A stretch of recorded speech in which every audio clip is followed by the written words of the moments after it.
Mayday, catástrofes aéreas, aterrizaje milagroso. Esta es una historia real. La reconstrucción de los hechos se basa en los relatos de testigos presenciales. ¿Qué es lo peor que podría ocurrir en un avión? Quizás esto. Aquí arriba no hay suficiente oxígeno para sobrevivir. Un viento helado con la fuerza de un huracán sopla en el interior de la cabina. Aloha 243. La tripulación del vuelo pide auxilio, pero nadie les oye. Y el avión se dirige hacia una montaña. Aunque parezca una pesadilla, no lo es. Fue la realidad que vivieron las personas que se encontraban a bordo del vuelo 243 de Aloha Airlines. ¿Aloha 243 siguen en el aire? El veredicto de la investigación sacudió los cimientos del negocio de las líneas aéreas. Este accidente cambió la historia de la aviación. Mayday, catástrofes aéreas, aterrizaje milagroso. Hay personas que deciden aventurarse en ese angosto espacio que existe entre la vida y la muerte. Es un lugar aterrador. Los surfistas acceden al mismo persiguiendo olas asesinas.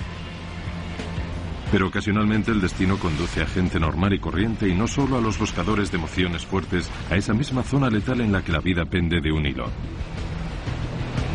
Eso fue lo que sucedió la tarde del 28 de abril de 1988 en los cielos de Hawái.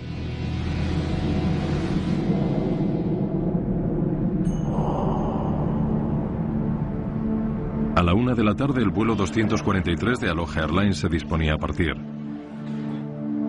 Un Boeing 737 estaba ya en la pista de despegue del aeropuerto Hilo en la gran isla de Hawái, la que se encuentra más al sur del archipiélago. La duración del vuelo 243 con destino a Honolulu en la isla de Oahu era de tan solo 35 minutos.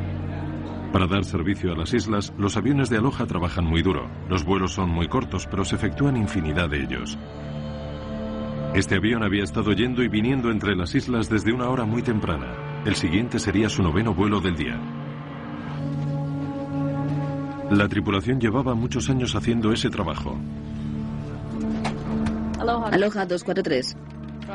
Te recibo. Hacía ya 11 años que el capitán Bob Schonsteimer volaba con Aloha Airlines. Mimi Tompkins, su primer oficial, esperaba ascender a capitana después de casi 9 años en la empresa. ¿Y sabes algo más de eso? Todos los auxiliares de vuelo poseían también una larga hoja de servicios, pero ninguno tan extensa como Clarabel Lansing, a quien todo el mundo llamaba simplemente CB. Señor Kainer, bienvenido. Siempre es un placer verte, CB. Ya veo que nos has traído un poco de buen tiempo. Por supuesto, no podía ser de otro modo.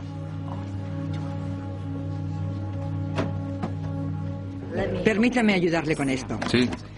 CB era la jefa de cabina de pasajeros, la sobrecargo. Michelle Honda, una veterana que llevaba 14 años trabajando como auxiliar de vuelo, era la número 2. Jane Sato Tomita ocupaba ese puesto desde hacía 19 años. Era una de las tripulaciones más experimentadas que existían y viajaba a bordo de un avión que había cubierto los trayectos entre las islas de Hawái sin problema alguno durante 19 años. ¿Interruptores? El aparato tenía a sus espaldas casi 90.000 vuelos. En aquel momento tan solo otro 737 en todo el mundo superaba esa cifra sin precedentes. Comprobado. Los viajeros no tenían motivos para temer, sabían que estaban en buenas manos.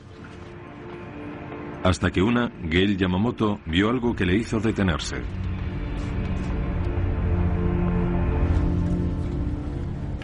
¿Pero qué fue lo que le preocupó? ¿Y hasta qué punto debía sentirse intranquila? ¿Digo algo? Patricia Aubrey vivía en Hilo, pero aquel día tenía una cita en Honolulu.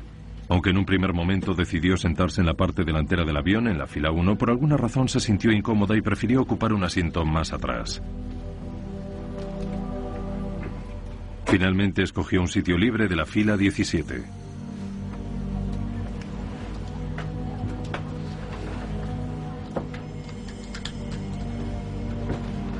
A la 1:25 el vuelo 243 ya está preparado para despegar.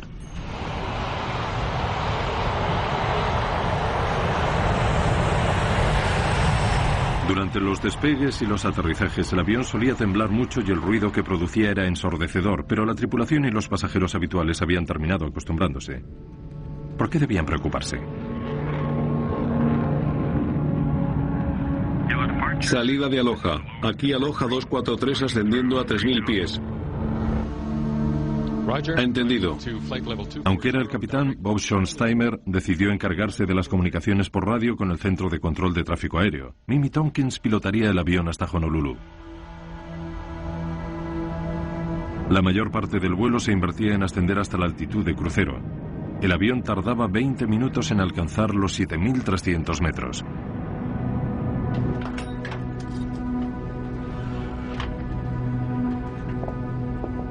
Para muchos pasajeros, planear sobre el Pacífico formaba parte de la rutina diaria.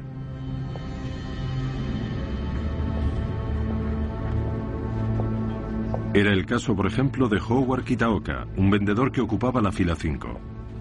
Howard solía hacer aquel viaje muy a menudo y cuando has disfrutado de las vistas cientos de veces, 35 minutos constituyen un tiempo precioso para ponerse al día con el papeleo. El vuelo era tan corto que los auxiliares servían bebidas mientras el avión aún estaba despegando. Ellos podían moverse por la cabina, pero los pasajeros todavía llevaban puesto el cinturón. 20 minutos después de despegar, el avión alcanzó la altitud de crucero.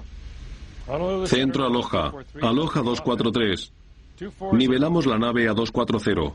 Por fin los pilotos podían relajarse. Dime, ¿dónde está la estación del Servicio Nacional de Meteorología? ¿Es la que se encuentra en la vieja torre? El tiempo era perfecto para volar y todo se desarrollaba como de costumbre.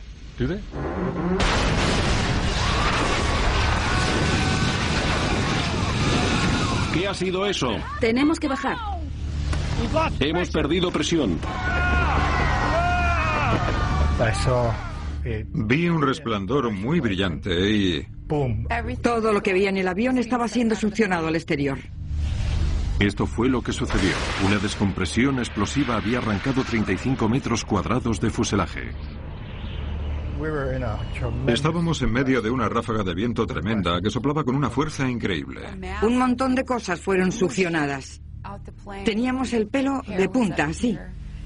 Todo el mundo estaba en sus asientos, excepto las azafatas. Vi a una caída en el pasillo. Vi su cabello al viento y vi sangre. Y nada más. James Sato Tomita había recibido el impacto de varios escombros en la fila 2. La fuerza de la explosión arrojó a Michelle Honda al suelo a la altura de la fila 15 y no había ni rastro de C.B. Lansing. Torre, yo tomaré el control. No te oigo. Tan solo habían pasado unos segundos desde la explosión. El ruido del viento hacía imposible la comunicación entre los miembros de la tripulación. No te oigo. Hemos perdido presión. En ese momento, por primera vez, comenzaron a intuir lo que había sucedido. Sobre una amalgama de escombros se veía el cielo azul donde antes estaba el techo del avión. Las primeras 5 filas habían quedado completamente descubiertas a ambos lados del aparato. El peligro inicial de ser succionados hasta el exterior había pasado, ya que para entonces todo el avión se encontraba completamente despresurizado. Pero los pasajeros aún no estaban a salvo. Faltó poco para que mi compañero de asiento se saliera del avión, porque en aquel momento solo quedaba el suelo. No había ni paredes ni techo, así que le sujeté. El frío y la privación de oxígeno pueden resultar letales. Imaginen la escena que debió vivirse allí arriba. El techo del avión estaba roto. Los pasajeros no podían obtener oxígeno adicional porque los conductos que lo suministraban habían desaparecido. Y a una altitud de 7.300 metros y con muy poco que respirar, pronto quedaron incapacitados. La disminución de los niveles de oxígeno se conoce como hipoxia. Si una persona permanece a esa altitud durante un periodo de tiempo prolongado, va perdiendo sus facultades físicas. Además, puesto que el techo del avión había desaparecido, dentro de aquella cabina soplaban vientos más fuertes que los de un huracán, pero los pasajeros vestían la indumentaria apropiada para la primavera en Hawái, no para soportar temperaturas de 45 grados bajo cero. De permanecer a 7.300 metros de altura, aquella gente moriría. Sobre el Océano Pacífico se desarrollaba un drama extraordinario. A una altitud de 7.300 metros, una explosión a bordo de un Boeing 737 con destino a la isla hawaiana de Oahu había arrancado 35 metros cuadrados de fuselaje de la nave, dejando a los pasajeros a la intemperie en medio del cielo. La cabina se despresurizó y se quedó sin suministro de oxígeno de emergencia. A menos que descendieran rápidamente hasta una altitud donde pudieran volver a respirar, los pasajeros morirían. El capitán Bob Schonsteimer tomó el mando de la nave que hasta el momento estaba en manos de la primera oficial Mimi Tompkins e inició un descenso de emergencia. El avión cayó 1.200 metros por minuto y su velocidad aumentó a más de 500 kilómetros por hora. Mientras el aeroplano se precipitaba hacia cotas más bajas, los pasajeros tuvieron que hacer frente a una nueva amenaza. Los escombros les impedían ver la cabina del piloto y cuando el aeroplano se partió, el morro cayó casi 1 metro. Únicamente las estrechas barras que discurrían por el suelo mantenían unido el aparato. El suelo se estaba combando y se veía que el avión se doblaba por la mitad. Michelonda no podía avanzar lo necesario para ver si los pilotos estaban vivos o muertos, de modo que trató de establecer contacto con ellos a través del intercomunicador. ¿Alguien me oye? Pero los cables estaban cortados. Mientras trataba de avanzar para llegar a la cabina, alguien le preguntó lo único a lo que no podía responder. ¿Tenemos piloto? No lo sé. ¿Tenemos piloto? No lo sé.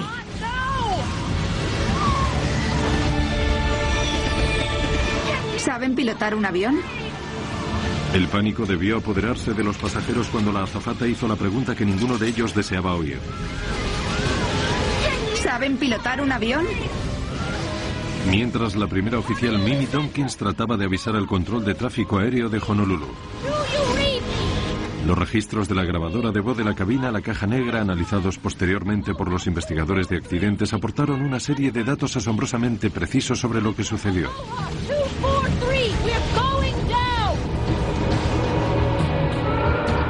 El punto más cercano donde podían intentar el aterrizaje era la isla de Maui, pero el aeropuerto Kahului se encuentra entre 2 montañas volcánicas. Entre ellos y la seguridad se interponía una cumbre de 3.000 metros de altura. Para llegar desde el punto de la explosión hasta el aeropuerto Kahului, el piloto tenía que realizar una delicada maniobra con el fin de evitar la elevación del terreno. ¿Lograría el frágil aeroplano soportar la presión que implicaba un cambio de rumbo o la de un aterrizaje si conseguía alcanzar el aeropuerto? ¿Y cómo podrían sobrevivir quienes viajaban a bordo? Jane Sato Tomita estaba casi inconsciente. Howard Kitaoka le tomó la mano y la estrechó con la suya. Únicamente cuando Jane le respondió con el mismo gesto supo que seguía viva. No sé con seguridad si estaba consciente, pero logré apretarle la mano. Y ella me respondió estrechando la mía. Nos quedamos así un buen rato. En un momento así, el mero hecho de estrechar una mano es realmente emotivo. Aloha 243. ¿Me reciben? Mimi Tompkins no lograba comunicarse con el control de tráfico aéreo de Honolulu, por lo que cambió la frecuencia de la torre del aeropuerto Kahului de Maui. Torre de Maui. Aloha 243. Torre de Maui. Aloha 243. Aquí, Torre, ¿puede repetir sus datos? Aloha 243. Nos disponemos a aterrizar. 3 minutos después de la explosión, la tripulación logró establecer contacto radiofónico con tierra firme. Estamos despresurizados. Tenemos una emergencia. Aloha 243, indique su posición. Estamos al este de Point McKenna. Descendemos desde una altitud de 3.300 metros. Solicitamos autorización para aterrizar en Maui y la presencia de equipos de urgencias. ¿Parque de bomberos del aeropuerto? Tenemos un 737 de Aloha a unos 5 minutos de aquí, a unos 32 kilómetros. Aterrizará en la pista 02. Problema de descompresión. El piloto afirma que se trata de una emergencia. Gracias, Torre de Maui. Atención, atención. A todo el parque, tenemos una situación de emergencia en pleno vuelo. Es un 737. Está a 5 minutos, 32 kilómetros y se dirige a la pista 2. Hay personas a bordo, ignoramos si transporta combustible. En este momento tiene problemas de descompresión. Pista 2, pista 2.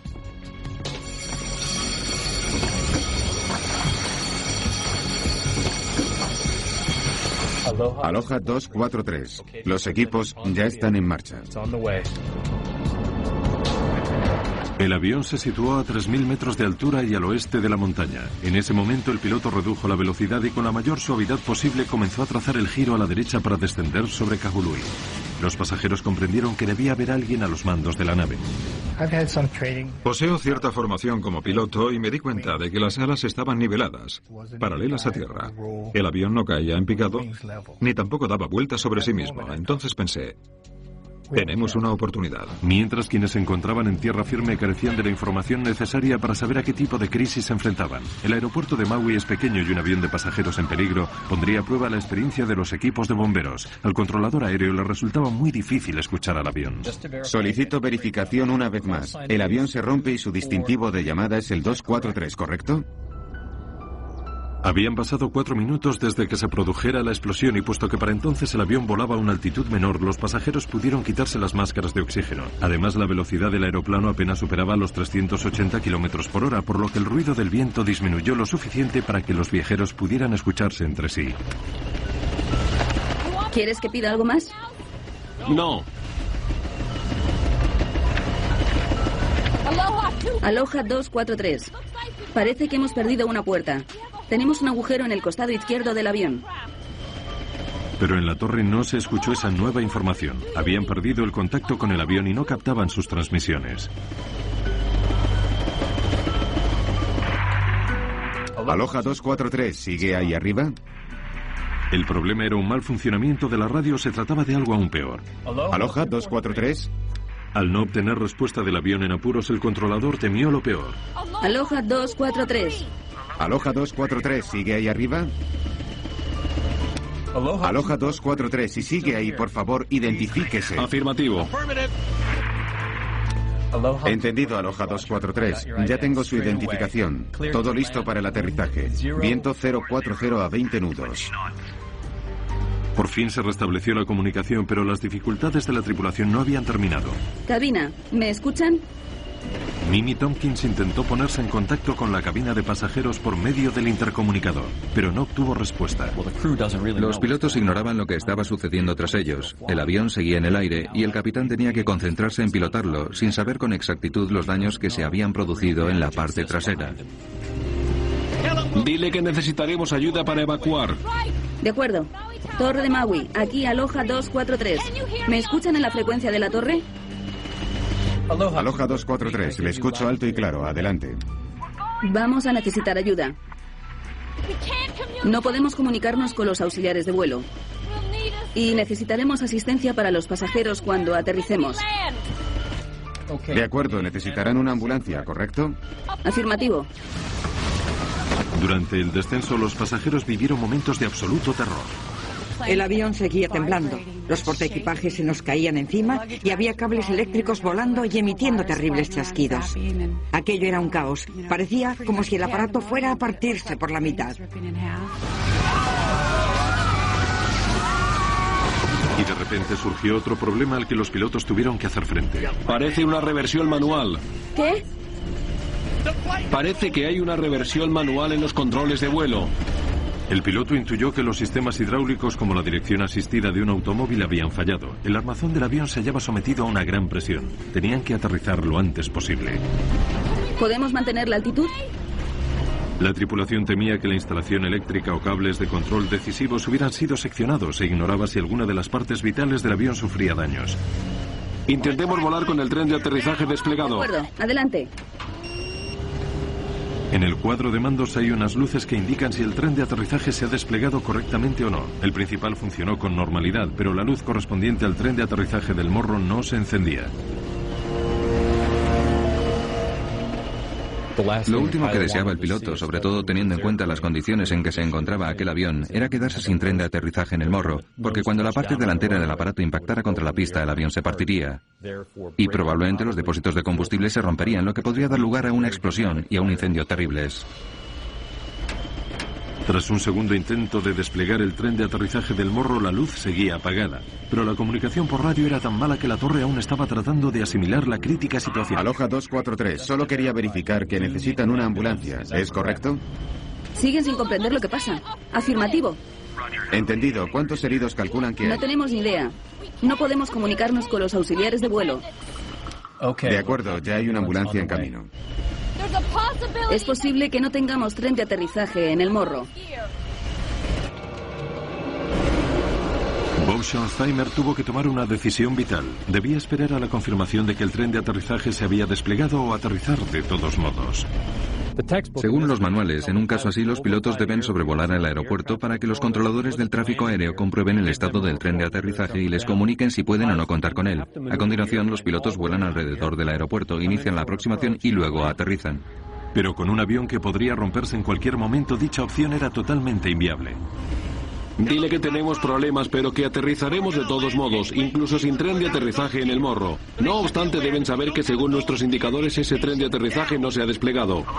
Aloha 243. El viento ahora es 050. Los equipos de emergencia están en posición. De acuerdo.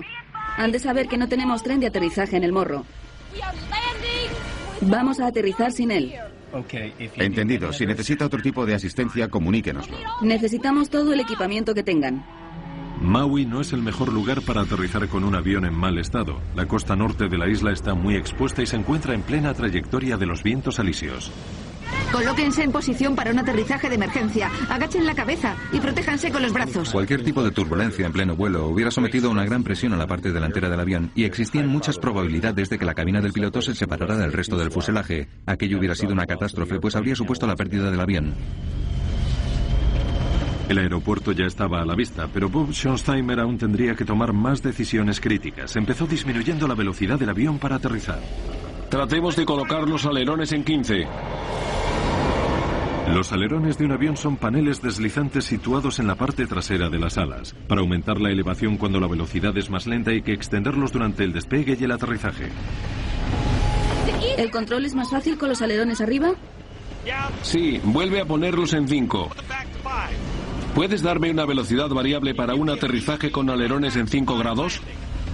No hay dos aterrizajes iguales. Los pilotos han de tener en cuenta infinidad de factores. La velocidad y dirección del viento, los pasajeros y el combustible que transportan y la longitud de la pista de aterrizaje que tienen ante sí. ¿Quieres que baje los alerones cuando aterricemos? Sí, pero solo después de tocar tierra. De acuerdo.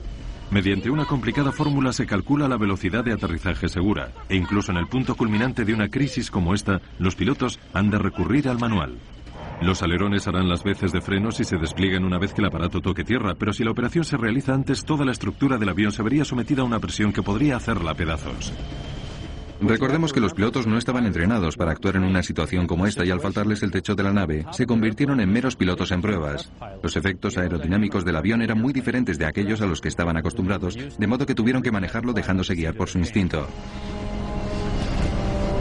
Según los cálculos que efectuaron, la velocidad de aterrizaje segura teniendo en cuenta la longitud de la pista de Kahului era de 152 nudos, 282 kilómetros por hora.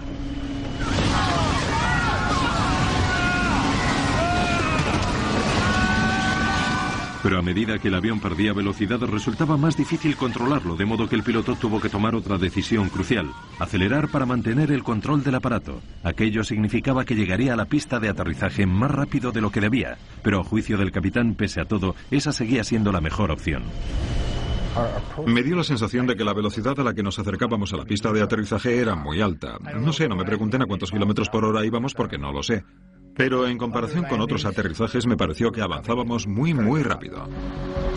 Los equipos de rescate para accidentes se dispusieron a enfrentarse al peor de los escenarios. A tal velocidad y sin tren de aterrizaje parecía inevitable que en el momento en que el avión tocara tierra el combustible se prendiera, dando lugar a un catastrófico incendio. En aquellas condiciones, sin tren de aterrizaje en el morro, la decisión de tomar tierra pudo ser la sentencia de muerte de todas las personas que viajaban. Habían pasado 12 terribles minutos desde la explosión y algunos pasajeros estaban convencidos de que no lograrían salir vivos de allí. Pensé que acabaría en el agua donde me comerían los tiburones. Entonces vi la montaña, pero jamás creí que lograríamos salvarla. Solo sabía que nos estrellaríamos contra ella. Después, cuando vimos por fin el aeropuerto, pensé que moriría quemada, porque el avión se incendiaría al chocar contra la pista de aterrizaje. De repente llegó la noticia por la que los pilotos habían estado rezando. El tren de aterrizaje está afuera. Llama para comunicar que el tren está afuera. Estupendo, gracias. Aloha 243, para su información vemos el tren de aterrizaje desplegado. Está desplegado. ¿Quieres que coloque los alerones en 40? ¿Te ayudo? No, cuando estemos en tierra. Los pilotos habían tenido que tomar decisiones críticas, se jugaban la vida. En cuestión de segundos descubrirían si fueron las correctas. Michelonda estrechó contra su cuerpo a su compañera herida. Se acercaba el momento definitivo. Los pasajeros se consolaban unos a otros en lo que podían ser sus últimos momentos de vida. Junto a mí estaba sentada una mujer. Su esposo se encontraba al otro lado del avión, una fila más atrás. Y los vi estirando el brazo, intentando que sus dedos se tocaran para despedirse. Fue un momento realmente emotivo para mí. Entonces supe que iba a morir, porque les vi despidiéndose. Lo que más me reconfortó fue saber que mi esposa y mis hijos sabían lo que sentía. Eso fue un gran consuelo. No necesitaba decirles nada más. Ni os quiero o me preocupa lo que os pase, porque sentía que ya había dicho todo eso.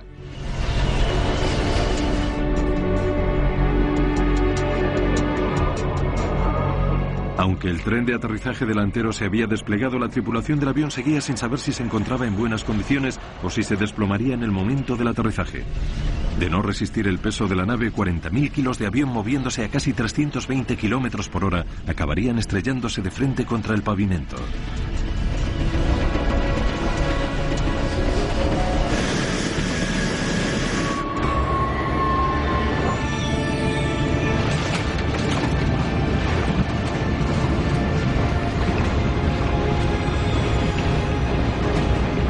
Inmersión. Vale. Inversor del empuje.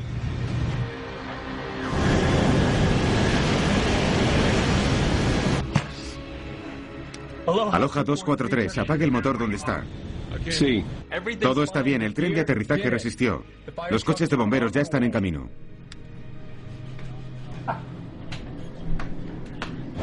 Estupendo. Apágalo. ¿Sí? Sí.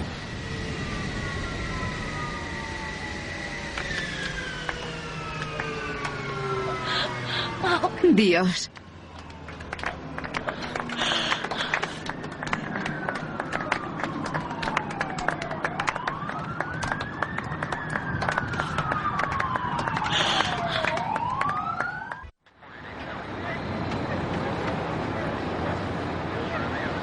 Viendo estas extraordinarias imágenes grabadas momentos después del aterrizaje, resulta difícil comprender la extensión de los daños que sufrió el avión.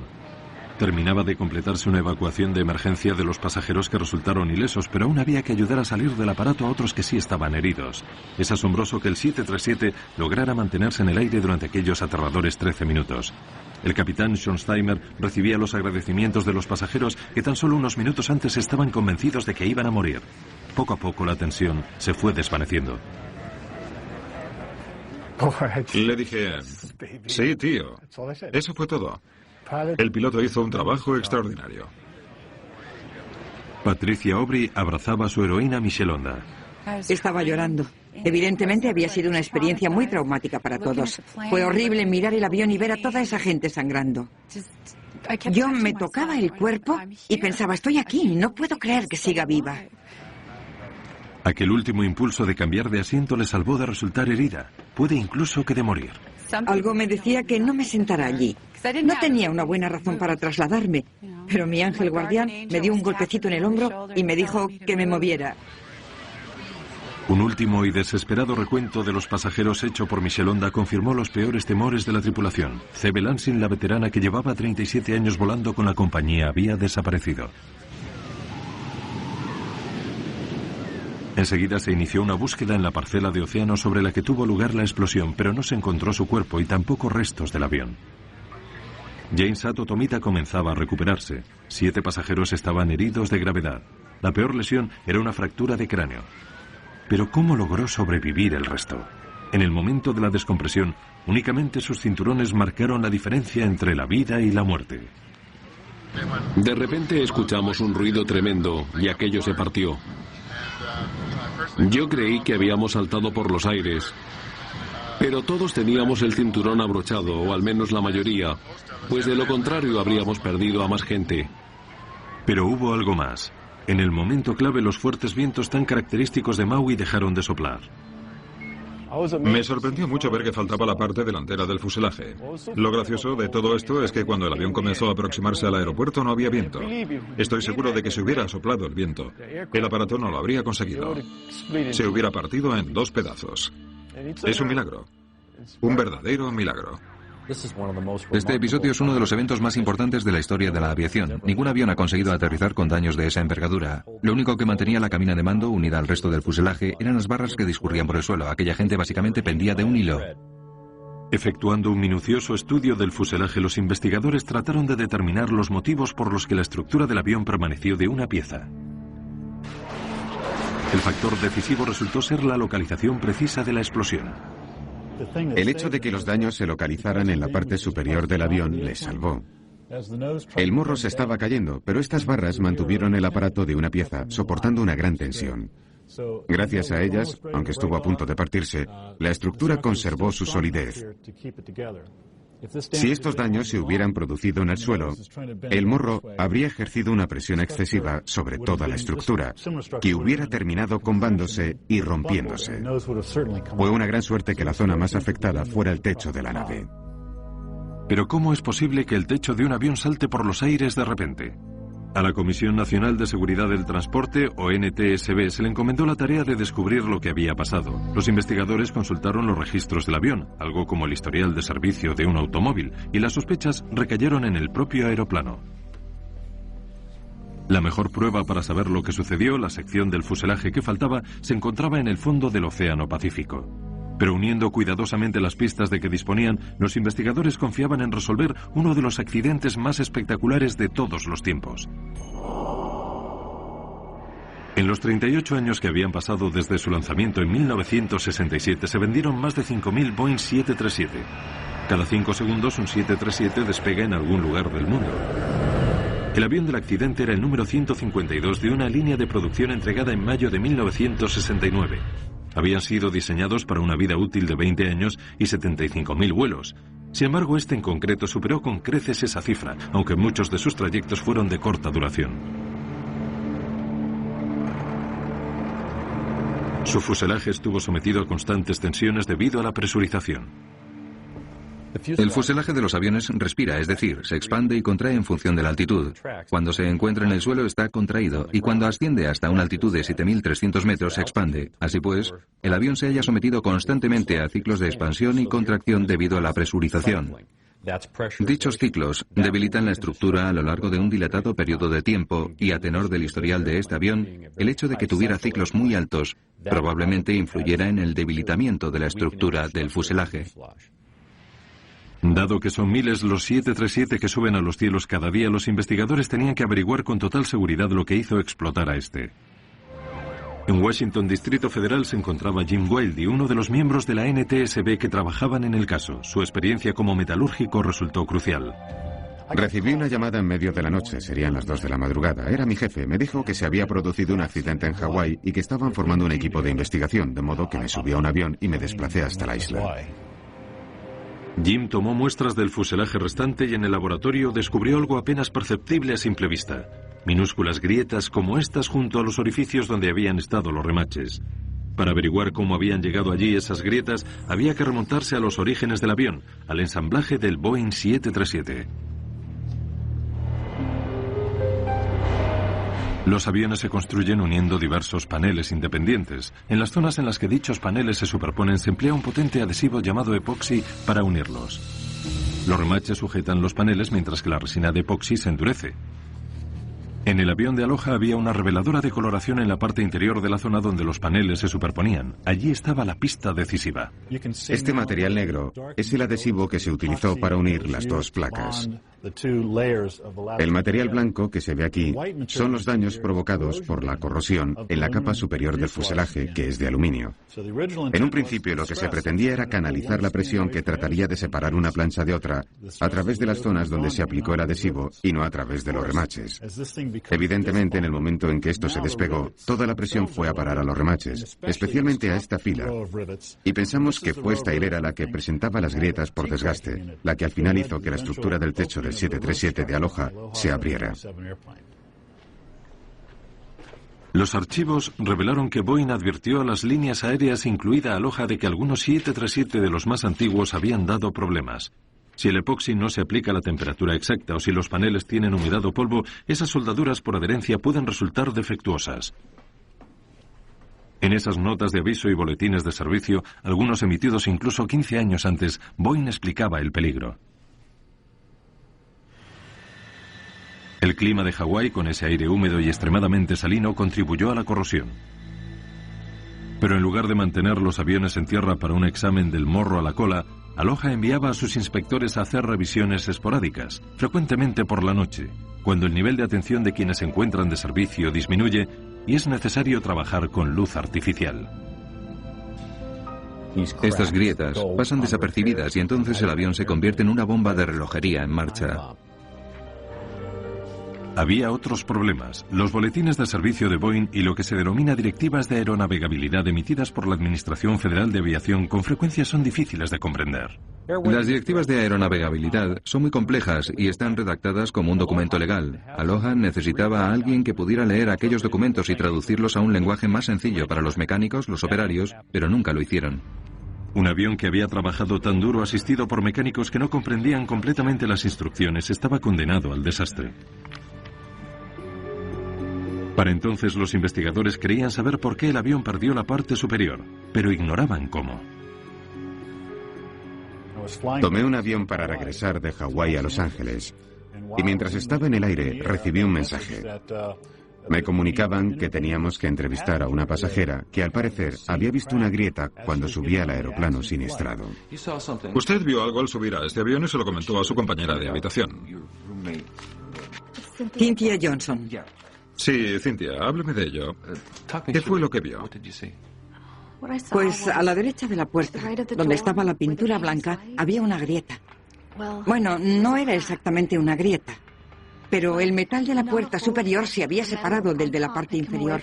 Se lo iba a decir al auxiliar de vuelo, pero estaban muy ocupados. Teníamos que ocupar nuestros asientos. Claro, y supuso que sabían lo que hacían y que después de todo era su avión. No quería armar un escándalo. Por supuesto, claro que no.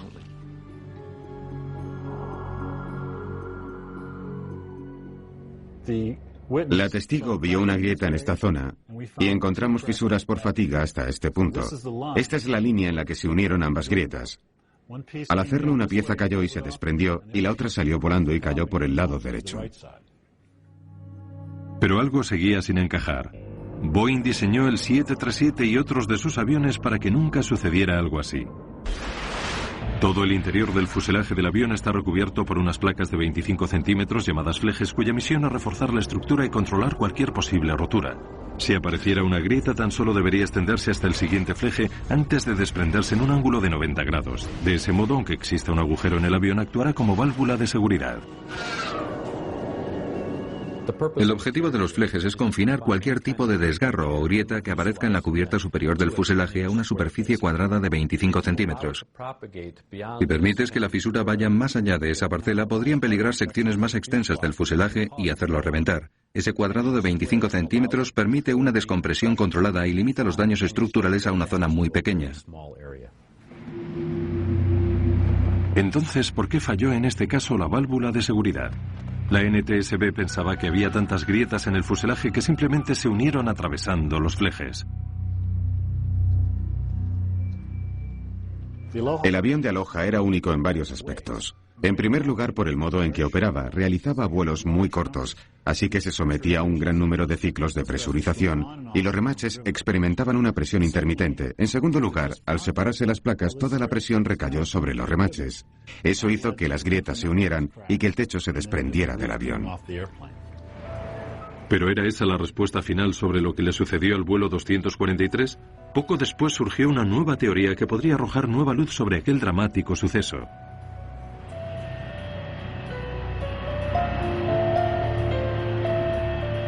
Matt Austin es un ingeniero que vive en Honolulu. La historia del vuelo 243 le consterna al tiempo que le fascina. Vuelo con regularidad en Aloha Airlines y había estado a bordo de ese avión una semana antes de que perdiera el techo. Matt comenzó su propia investigación inspeccionando al detalle las 4.000 páginas de pruebas y fotografías reunidas durante la investigación oficial. Soy un experto en dinámica de explosiones, en la forma en que hacen explosión los recipientes a presión, en lo que causa dichas explosiones y en el modo en que se extienden las grietas cuando comienzan a abrirse. En el caso del accidente de Aloha, la industria aeronáutica basaba su investigación en la teoría de que fue un fallo estructural del avión. Yo, en cambio, decidí analizar lo sucedido tomando como punto de partida un fallo de presión de la nave.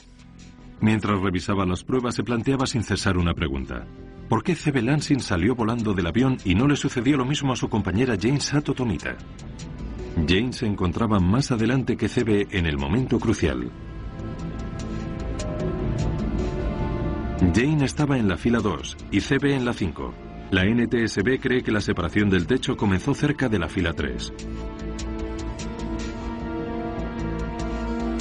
Según los testimonios de los pasajeros recabados poco después del incidente, C.B. Lansing salió despedida hacia arriba y hacia la izquierda, no hacia adelante. Yo estaba en el pasillo, a la derecha, y cuando levanté la mirada de mi revista, vi unas piernas que subían y se movían hacia la izquierda, por detrás de la primera clase. Desde donde yo estaba, si el morro terminaba en la fila 12, esto sucedió en la 11. Las pruebas forenses sugieren otro posible escenario. Michael Sweet, ex policía, es ahora un especialista en el análisis de salpicaduras de sangre. Estudiar las manchas de sangre de las escenas del crimen puede ayudar a meter entre rejas a un asesino o a poner en libertad a los inocentes. Michael examinó las fotografías oficiales del fuselaje del 737. Esta es una fotografía ampliada del lado izquierdo del aeroplano. La parte delantera estaría aquí, y hay algo que sospechamos podría tratarse de una mancha de sangre, y que presenta una forma muy peculiar. A la derecha, junto a la ventana. Aquí. ¿Podría esa mancha ser el lugar en el que la cabeza de C.B. Lansing impactó contra el exterior del fuselaje? Así lo cree el analista. El hecho de que haya manchas de sangre en el costado del avión, en mi opinión, indica que la fuente de la que salió dicha sangre, en este caso, se encontraba momentáneamente atrapada cuando entró en contacto con el lateral del aparato. Este análisis tan solo sugiere que estaba atrapada, pero no explica cómo o por qué. Matt Austin cree tener la respuesta. El 28 de abril de 1988, un Boeing 737 propiedad de Aloha Airlines en Hawái sufría una descompresión explosiva en pleno vuelo. Por increíble que parezca, logró aterrizar entero tras perder únicamente a un miembro de su tripulación. Los investigadores culparon del siniestro al desgaste del metal debido a un mantenimiento mediocre. Pero pronto surgió una polémica teoría que ponía en entredicho al menos parte de la cadena de sucesos. ¿Y si se hubiera abierto un agujero de seguridad tal y como estaba previsto, pero directamente sobre el auxiliar de vuelo? Matt Austin cree que C.B. Lansing fue succionada por dicho agujero y quedó atrapada en él bloqueándolo momentáneamente. Todo el aire que trataba de escapar no tenía ningún sitio a donde ir, por lo que se concentró hasta dar lugar a un enorme pico de presión. Y eso fue lo que hizo saltar por los aires el techo del avión. Lo que Matt describe se conoce como golpe de ariete. En términos científicos, el aire es fluido, como el agua, y en una bañera se puede demostrar fácilmente en qué consiste el fenómeno. El agua escapa por el desagüe. Si acercamos el tapón al agujero, será succionado de inmediato y creará una fuerza, que es un ejemplo muy sencillo de golpe de ariete. Matt cree que este fenómeno, a una escala descomunal, provocó el accidente. Es muy trágico, pero si no observamos las pruebas forenses que quedan atrás, no comprenderemos exactamente lo que provocó la descompresión explosiva y posiblemente tampoco podremos evitar que la desgracia se repita.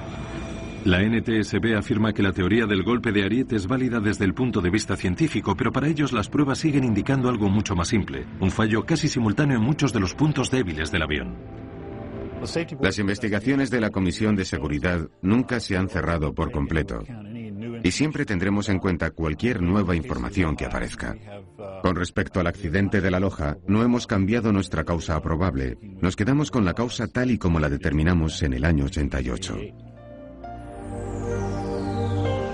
Puesto que nunca se encontraron las pruebas físicas determinantes, probablemente jamás llegará a saberse qué sucedió a bordo en el preciso instante de la explosión.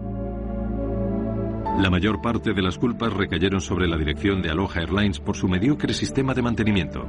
La NTSB exigió a la Administración Federal de Aviación que se esforzara más por garantizar el cumplimiento de las directrices de mantenimiento. Boeing ya había realizado mejoras en su proceso de fabricación para evitar que el compuesto adhesivo se contaminara tan fácilmente. Lo que sucedió en el vuelo 243 hizo mucho más seguros los desplazamientos aéreos. Poco después, el Congreso aprobó el Acta de Investigación para la Seguridad de la Aviación. El accidente tuvo una repercusión muy profunda en la industria de la aviación y en la forma de actuar con respecto a los aparatos más antiguos. Modificamos el modo en que supervisamos su envejecimiento, las inspecciones a las que los sometemos y, por supuesto, la forma de fabricarlos. Ahora empleamos procesos distintos. Este accidente fue decisivo para la historia de la aviación. Aquellos aterradores 13 minutos también dejaron su huella en los supervivientes del vuelo 243. Tuve que someterme a una terapia para curarme porque a partir de entonces las clases de vuelo me daban pánico. Dicen que cuando uno se cae de un caballo debe volver a subirse de inmediato y es cierto, pero decirlo es infinitamente más fácil que hacerlo.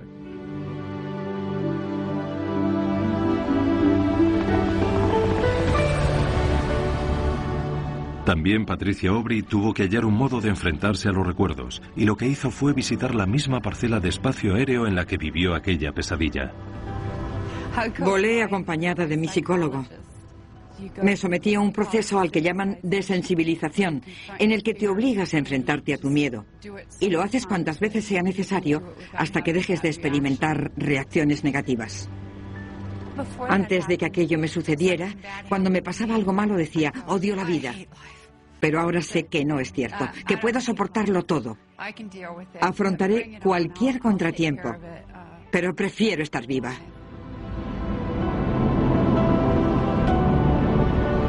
Existe otro legado de aquel desgraciado día. El océano jamás devolvió el cuerpo de C.B. Lansing. En honor de la veterana auxiliar de vuelo se plantó un jardín en el aeropuerto de Honolulú, bajo el gran cielo hawaiano donde pasó la mayor parte de su vida y donde la perdió de forma tan repentina.